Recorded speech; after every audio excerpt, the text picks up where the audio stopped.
Ma'am, magandang hapon po sa inyo. Ma'am, ilang taon na po ba kayo? 64 years old. 64 na po. Ang ano po yung trabaho niyo po?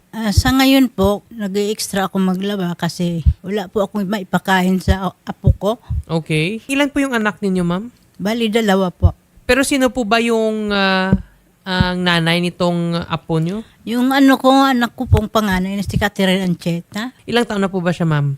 Bali, ay na po siya, 45. Nakakontakt niyo po ba siya? Wala nga po siyang contact sa amin kasi gi-block niya ako sa Facebook. Tinatanong ko yung anak niya sa Isabela. Sabi ko kung mayroon silang contact sa nanay nila. Sabi nila wala daw. Lalaki po yung apo na may PWD, no? Na may Opo. ano.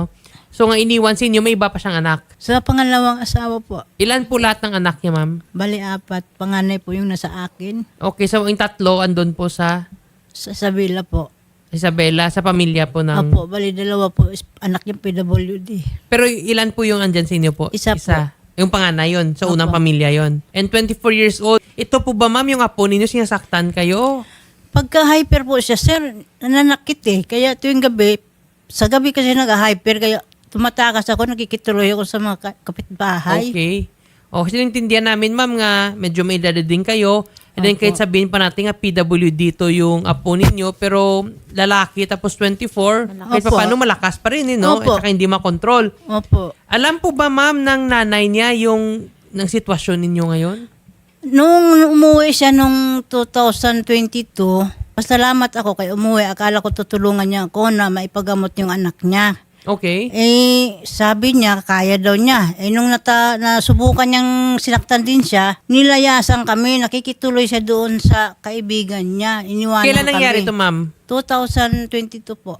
So, okay, 2022, nakitira po yung anak niyo sa inyo. Opo. Inalagaan niya itong anak. Hindi po, nagkasakit nga po ako sa hospital. Ibang tao ang nagbantay sa akin, hindi man lang niya ako inasikaso. Then after 2022, ma'am, wala na Wala na po siyang paramdam hanggang ngayon. Kung gustuin nyo, pwede talaga tumakasuhan yung anak nyo na yung child abuse law no, under RA 7610. Kasi anak niya to in the first place yung lalaki nga Opo. PWD. So kahit na 24 years old yan, pro under po sa batas natin, pag PWD, consider din na minor. Opo. So inabandona niya eh. Hindi nga binibigyan suporta. Wala po Diba? eh. No shelter, no food, pasok yun sa child abuse law. Mabigat na parusa yung para po sa kay Catherine Ancheta. Opo. So ngayon, ma'am, ano po yung gusto niyo mangyari, ma'am? Sa akin naman, kasi doon sa Isabela kasi, hindi naman niya tunay na tatay yun. Okay. Kahit sa akin lang sana yung bata, kung tulungan mo lang ako sa suporta, kung mayroon man silang makayang isuporta. Okay. So yung hiningi lang natin po, ma'am, sa inyo, anak, is petition for support. Pero willing po kayo mag-alaga dito Hindi, sa ngayon, hindi na po, kasi hindi ko na talaga kaya. May karamdaman na po ako eh. Gusto ko na ibalik ko na sa kanya. Ang isa pa nating option, ma'am, no, kung mag-seek po tayo, ma'am, ng assistance po ng DSWD, pati na po sa may mental health. Opo. No, baka po pwede nila nga kunin muna yung kustodiya ng apo niyong lalaki Opo. para po mapalagaan nila kasi nga intellectual disability yung kanyang problem eh. Willing naman po yung staff po ni Sen. Rafi, pati po yung Wanted Radio Program na makipag-ugnayan po sa DSWD pati na po sa National Center for Mental National Health. Center for Mental Health para po matulungan din po yung apo ninyo. Opo, sir. At pati sa inyo makapakanan na din kasi naintindihan namin na matanda na kayo and delikado nga talaga, ma'am, pag maging hyper yung isang... Opo, nananakit siya. Yes, oo. hyper. Kasi although 24 sila, pero yung utak nila nasa Walang control. 6 or 7. Opo. Akala naglalaro lang pero masakit sila Opo. magampas. Sige po, Nay, manawagan po kayo kay Catherine. Nanawagan ako kay Catherine.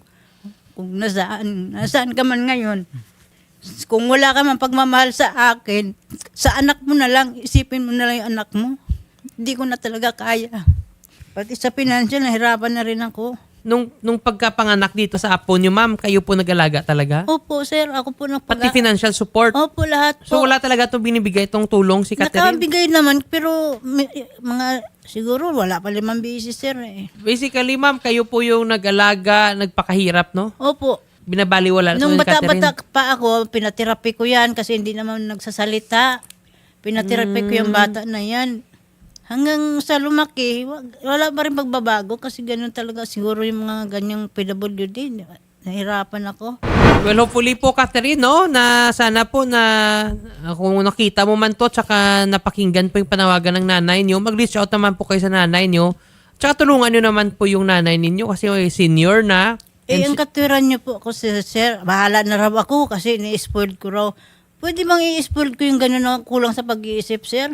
Actually, yung mga PWD special needs ngayong kailan. Pero maling-mali talaga si Catherine. Yung anak ni ma'am, kahit sa anggulo, ma'am, tingnan natin dito, mali talaga siya. Po, sasabihin niya, bahala na raw ako kung saan ko dadalhin. Iligaw ko raw dyan kung saan mga sinasabi. Kasi nasubukan niya rin nasabunutan siya eh. Okay. Ma'am, may mga beses na po ba, ma'am, nga na ipa-check up nyo to yung apo ninyo? Ay sir, may maintenance pa kung gamot kinukuha niya dyan sa sa Mandaluyong po. So, pinapa-check up lagi tapos yun yung gamot para ma-stabilize Opo. siya. Para pag nag-hyper, kahit paano nakokontrol. Pero madalas talaga tuwing gabi, sir. Sige po, Nay. Ang makipag-coordinate lang po, kami ma'am, i-coordinate po namin yan, no? Sa sabi po namin, yung sa Opo. mental health and then of course sa DSWD din. And mag-coordinate lang po sa inyo, ma'am, para po matulungan po natin yung apo nyo. Opo. And kung... Saka hindi po ako makapaghanap buhay. Tinanong po namin siya kanina kung paano po sila nabubuhay. Ang sinasabi po ni nanay, nag-extra po talaga siya ng paglalaba para po may pangbayad dun sa renta and gayon din po sa pangkain nila araw-araw ng kanyang apo. Dahil nga po itong si Miss Catherine Ancheta ay hindi na rin po nagpaparamdam. So, Ma'am Catherine Ancheta, kami po ay nananawagan na makipag-ugnayan po kayo sa inyong nanay na dahil lang inyong anak ay hindi na rin po kayang maalagaan ni Ma'am Lorieta dahil ito po ay may special needs. So, sana po turn nyo naman po na magpakananay po sa inyong anak. Okay. Kayo, Ma'am, any message po kay Ma'am Catherine? Kung nasaan ka man ngayon, kasi hindi ko alam kung nasa abroad ka ba o nandito ka sa Pinas. Alam ko may galit ka sa akin pero hindi na dapat kasi matanda na ako. Ilang taon na lang ako dito sa mundo. Yung galit mo, tanggalin mo na yan.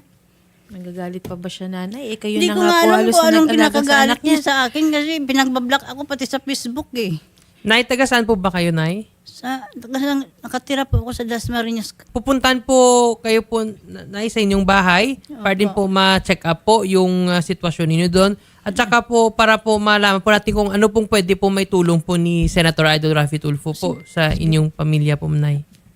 So mag-coordinate lang po, ma'am, yung team po namin, ma'am, para po mapuntahan po sa inyong bahay. Sige po, maraming Salamat, salamat. Nay. Salamat din po, Nay. Ma'am. At saka sa inyong tiwala po binigay kay Sen. Raffy po.